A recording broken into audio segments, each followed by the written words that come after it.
O mga congressman na mga abusado, makinig kayo kay Senate President Chis Escudero. Ikaw, Congressman Abante, Congressman Paduano, mga abusado kayo. Gusto nyong pigilan, gusto nyong supilin yung malayang pamamahayag.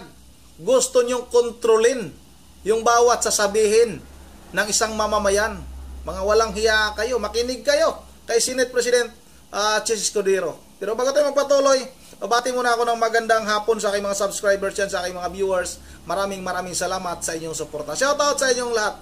Yun ang mga kababayan, itong si Senate President Chis Escudero ay nagsalita na ito dahil nga sa kanya mga nakikita din sa ginawa ng Kongreso. Ito yung parabang ayaw na ng mga congressman na ito na magsalita tayo laban sa administrasyong ito. Wala na tayong karapatan. Kung magsalita tayo, pag babatikusin natin itong pamahalaan na ito, sasabihin nila kaagad na fake news. Ano ba itong mga congressman na ito? Kitang-kita na inaabuso na. Ginagamit nila yung kanilang kapangyarihan para takutin tayo. Pati nga, Philippine National Police, ganun na rin yung ginagawa ng mga yan. Pati NBI. Para bang tinitingnan lang nila, binabantayan lang nila itong mga kumukontra sa pamahalaang ito. Bakit wala na ba tayong karapatan na magsalita, magpahayag, kung ano man yung nakikita natin? Kung masama yung nakikita natin, siyempre magsasalita tayo. Hindi naman pwedeng itago na lang natin yung nararamdaman natin sa sabog. Sa sabog yung puso natin. Dahil kahit nasasaktan ka na sa ginawa ng administrasyong ito, gusto nila na manahimik tayo. Ginagamit ng mga congressman na yan yung kanilang kapangyarihan. Umaabuso na yung mga yan, mga kababayan. Kaya itong si Abante, itong si Paduano, pahiya sa mga pinagsasabi ngayon, sa mga sinasabi ngayon nitong si Senate President Chis Escudero, mga kababayan. At isa pang ipaparating natin sa inyo, isa pang ipaparating ko sa inyo pala, ay itong kalagayan ni dating Pangulong Duterte sa Dahig, Netherlands, mga kababayan. Sarap buhay. Sarap buhay ni dating Pangulong Duterte. Yung mga nananalangin na mawala na siya dating Pangulong Duterte, nagkakamali kayo. Baka mauna pa kayong mawala. Dahil napakaganda pala ng kalagayan ngayon ni dating Pangulong Duterte sa Dahig, Netherlands, mga kababayan. Doon sa ICC. Aba, parang nagbakasyon lang si dating Pangulong Duterte. Yung kulungan, malapit sa dagat. Tapos napakaganda ng kwarto, napakalinis, may gym pa. Parang ang hindi nakakulong. Parang baliwala. Pero kahit ba naman ganon, mga kababayan, na napakaganda ang kalagayan ni dating Pangulong Duterte doon sa Dahig, Netherlands. Pero ang gusto pa rin natin, yung nasa puso pa rin natin, ay gusto nating ibalik si dating Pangulong Duterte dito sa ating bansa. Kaya patuloy tayong mananawagan, huwag tayong maniwala na makakaapekto kay dating Pangulong Duterte yung patuloy natin na pananawagan na maibalik dito sa ating bansa si dating Pangulong Duterte. Yung illegal na kinidnap, mga kababayan, si dating Pangulong Duterte ng administrasyong ito, minamadali nila. Para patagalan pa. Baka gusto nila na tapusin yung eleksyon ngayon para hindi na makasama si dating Pangulong Duterte sa mga pangangampanya kasi nakikita naman talaga nila na pag andoon si dating Pangulong Duterte, nag-iiyakan yung mga tao. Yung mga OFW sa Hong Kong nung huling sama ni dating Pangulong Duterte sa mga rally, nag-iyakan, mga kababayan, kitang-kita. Hindi pinalabas sa mainstream media yun. Gusto nilang itago yung mga yun. Ito na, mga kababayan, huwag na natin itong patagalin. Sabay-sabay natin itong panoorin. Wala akong nalalamang pending na measure sa Senado kaugnay sa bagay na yan na tinalakay na sa plenaryo. Kung meron man ay nasa komite pa lamang yan. Isa ang magiging giya namin, maliwanag at klaro ang nakasaad sa Saligang Batas, Article 3, Section 4. No law shall be passed abridging the freedom of speech, of expression, or of the press. Nor shall anyone be... ang kaugnayan ng bagay na ito, hindi dapat magpasa ng batas ng Kongreso na tataliwas dito. So ang magandang timbangan o susi at tulay sa anumang batas na ipapasa kaugnay ng fake news, hindi dapat ito tumawid dun sa paglalapastangan sa karapatan ng ating mga kababayan na malayang makapagsalita kaugnay sa kanilang nararamdaman at nasa isip. Totoo man yun o hindi. Dahil pakiramdam at opinion yun eh. Iba yung nagsasaad ka ng pawang kasinungalingan at pinapasa mo bilang katotohanan. Magkaiba yun.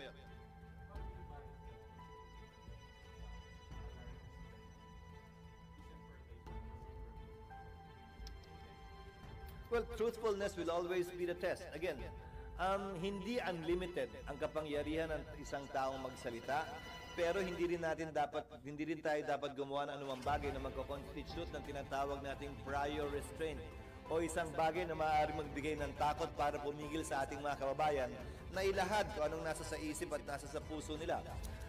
Ibahin din natin marahil yung purveyors of fake news talaga. Ano bang ibig sabihin ng news? Balita. Pinapasa mo bilang katotohanan. Tingnan mo na lamang ang iba't ibang bahagi ng pahayagan. Hindi ba merong news, yung headline? Merong opinion, editorial. Kaugnay ng opinion at editorial, walang tama at walang maling opinion. Opinion mo yun, karapatan mong sabihin kung ano yung opinion at nasa sa isip mo. At hindi mo naman sinasabing ito ang totoo, ito ang opinion ko. Malaya at malawak ang kalayaan ni naman magsaad ng kanyang opinion. Pero ang sino mang nagsasabi bilang katotohanan ng isang bagay, yun siguro ang pwedeng tingnan at pag-aralan na pwedeng malimitahan. Hindi yung pagsasaad ng nasa isip at nasa puso ng ating mga kababayan bilang opinion lamang nila.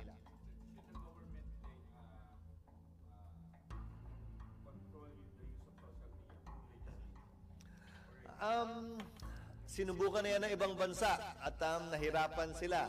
Para sa akin, alam nyo, sino mang mahilig sa social media, sino mang mahilig sa iba't ibang social media platforms ay naging biktima na rin ng fake news. Sa lahat ng tao, pinakamapanuri ang mahilig sa social media at mag-social media.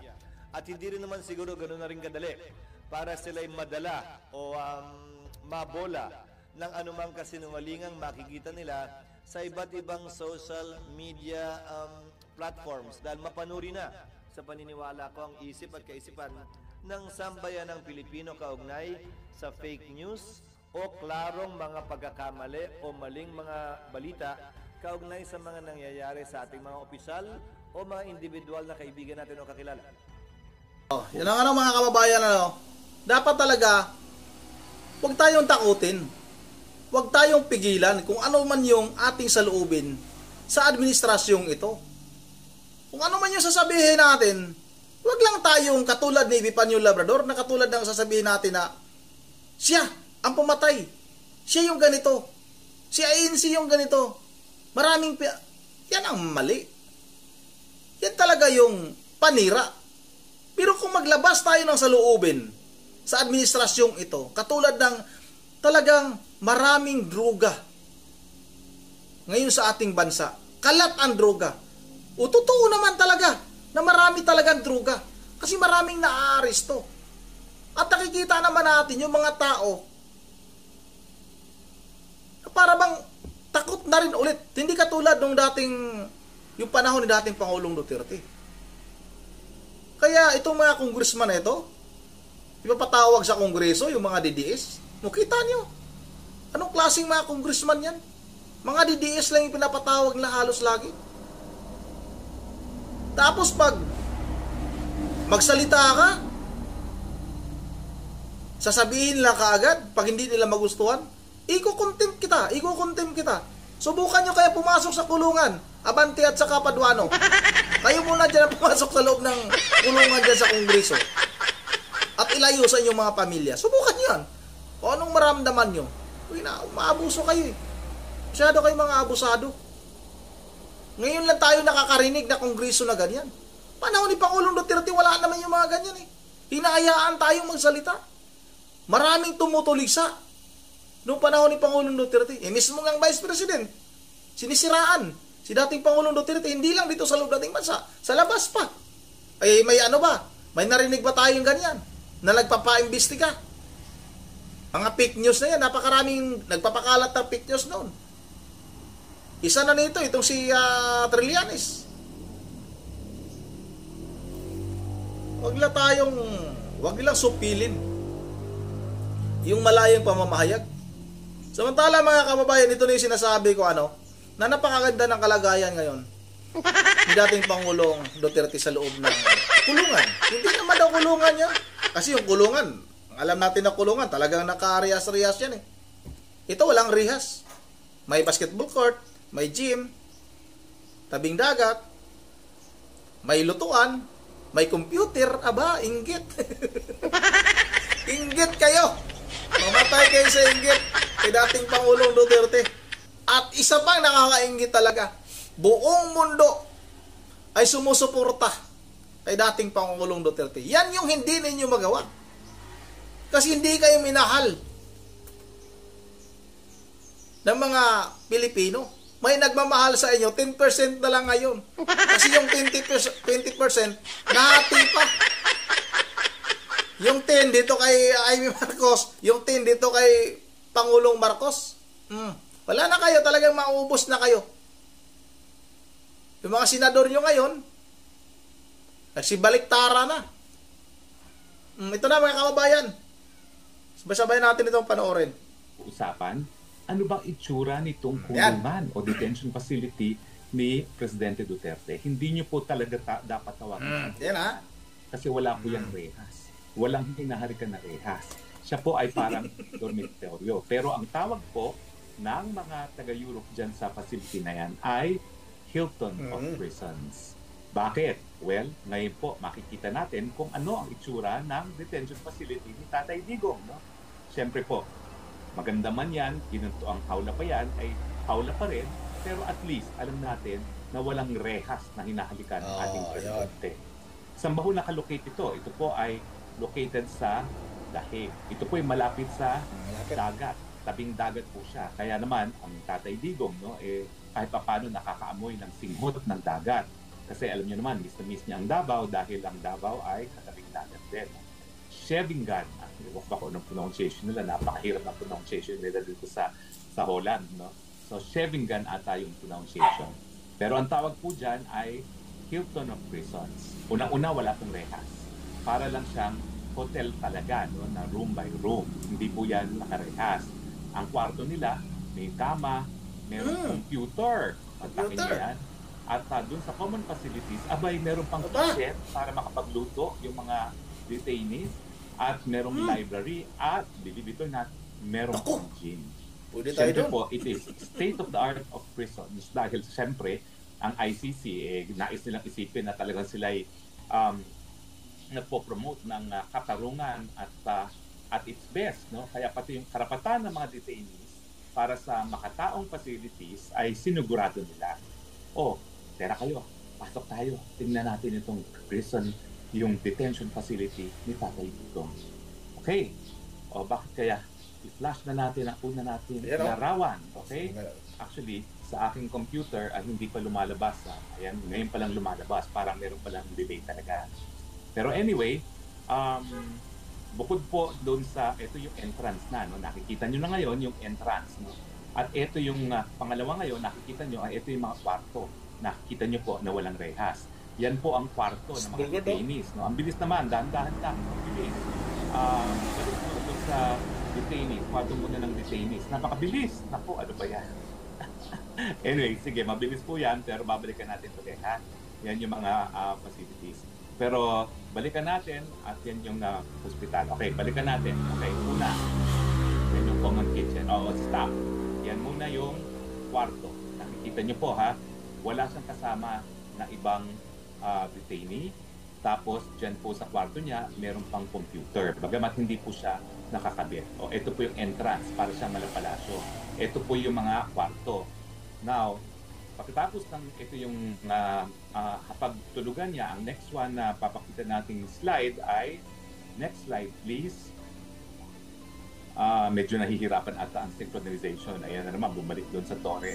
Ito yung mga kwarto. Pansinin nyo po ha, walang Rehas. rehas. Wala po kinakalikang rehas. Okay?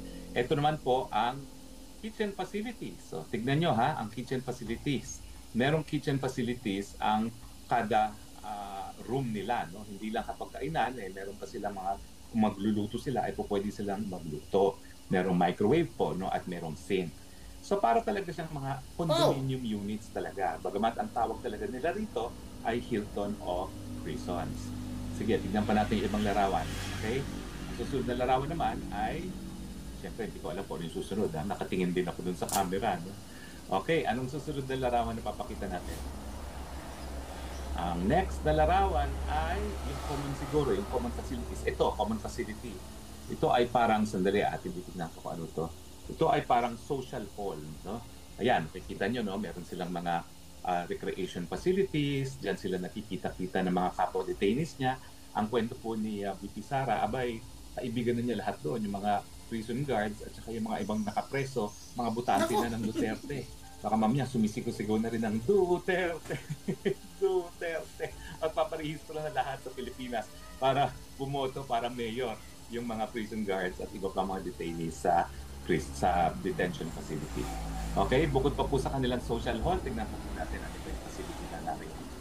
Naku, may basketball court pa. Pero syempre si Tatay Digong hindi na yan magba-basketball court.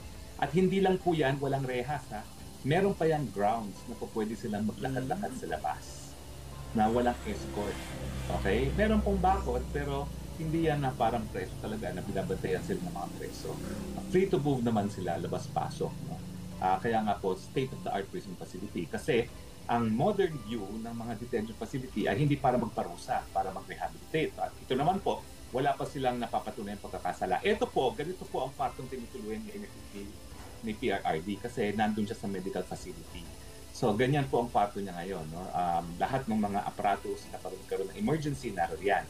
For all intents and purposes, para siyang naka-hospital detention. No? Kasi kita nyo naman ang facility, kompleto talaga sa medical equipment. Parang na rin niya kita Tatay Digong dahil alam nyo naman, no? 80 na yung ating Tatay Digong. In a few days, na po, mag-birthday party po kami dito sa Dahig, sa labas ng detention facility. So, yan po ang ating detention facility ng ating pinakamamahal na Tatay Digong. At least hindi tayo nagwo-worry, walang rehas, maganda naman ang facilities. Ang reklamo lang niya talaga, hindi niya makain yung pagkain. At ang sabi naman ni VP Sara, nagbigay na siya ng mga recipes para naman makatikim si Tatay Digong ng mga gusto niyang pagkain. Ako po, marami akong dalang gourmet tuyo. Susubukan ko po na bigay dun sa prison, no? At tanggalin na lang nila sa botelya at serve kay Presidente. Pero siyempre, ang hirap kasi dun sa tumatanggap ng pagkain, siyempre may possibility na yung mga kulto ni Joma Season baka magpadala ng pagkain na may lason. So I guess mas mabuti, wag na tayo magpadala ng pagkain. Wag na po. Dahil maraming kulto po dyan ang CPP-NPA dito sa Dahig.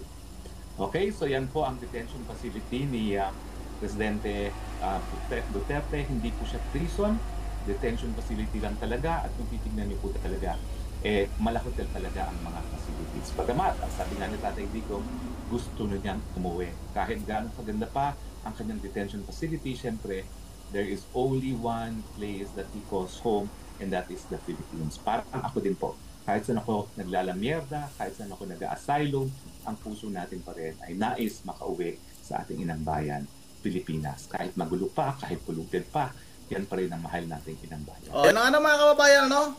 Parang hindi rin nakakulong pala itong si dating Pangulong Duterte dyan sa Dahig, Netherlands. Malaya mga kababayan. Sarap ng buhay. Baka sabihin ng iba, doon na lang ako magpapakulong sa Dahig.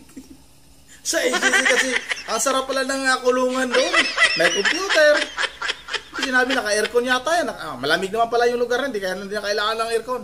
May gym, may basketball court, may kusina, pwedeng maglakad-lakad. Parang hindi rin pala talaga nakakulong itong si dating Pangulong Duterte. Pero mga kababayan, baliwala yung mga bagay na yan. Ang mahalaga talaga, ang importante, na makauwi si dating Pangulong Duterte dito sa atin. Dahil yan talaga yung hinahangad ng milyon-milyon nating mga kababayan. Isa na tayo dyan. Yung mga gustong magpakulong doon, o si Lele de Lima, O, Laila de Lima, baka gusto mong bumalik sa kulungan, doon ka sa dahig. Ipalit ka doon.